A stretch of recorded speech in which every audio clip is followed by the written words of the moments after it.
Hello mga mawe! Magandang araw! Napansin ko nga pasira na tong punda ng throw pillow kaya naman umorder nga ako nito sa Shopee. So ayan, at dumating nga rin agad tong in-order ko kaya naman i-unbox na nga natin. 3 pieces nga lang tong pillowcase na in-order ko mga mawe dahil 3 lang naman tong throw pillow namin. Ang cute nga nito mga mawe at ang salap nga niyang hawakan, yung para ba siyang balbon or balahibo. 60 pesos na nga yung 3 na yan mga mawe. O diba bongga? Syempre ginamitan nga natin yan ng voucher. Wow! Kayo naman pala ni Mami. Natuwa nga si Ate Lyra dyan. Tingnan nyo naman at napapalakpak at napawaw pa nga. Kulay brown nga tong in-order ko mga mawe. Para nga kako hindi siya maging dumihin. Pero parang andilim nga ng kulay niya kaya baka palitan ko nga rin yan sa susunod.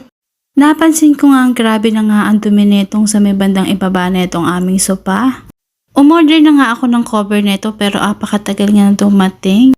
At dahil wala nga siyang cover kaya ayan nga, ang bilis niya nga dumumi. Naisipan ko nga punasan siya ng basang damit kaya ayan medyo nawala naman yung mga dumi. Dahil hindi ko na nga matiis na wala nga cover yan, ayan nga at pinuksan ko na nga yung isang parcel.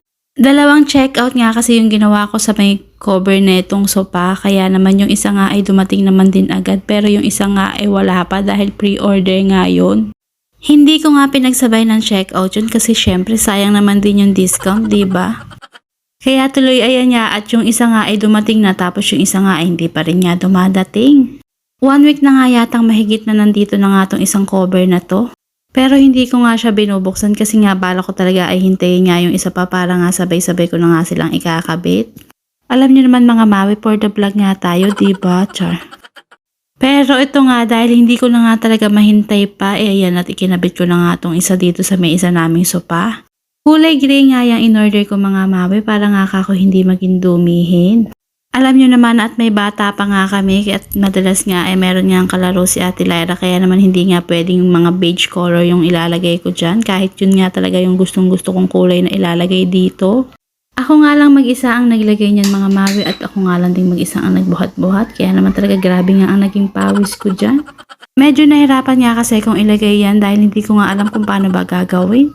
Pero masasabi ko nga sobrang ganda nga ng quality na tong sofa cover na tong mga mawi.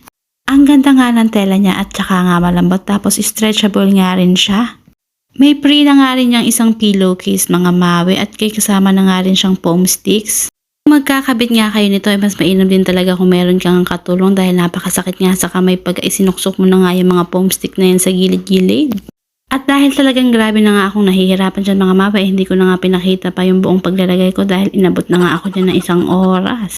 So, ayan na nga nang maikabit ko itong isang cover. O, diba napakabongga? Sulit nga yung pawis ko dyan.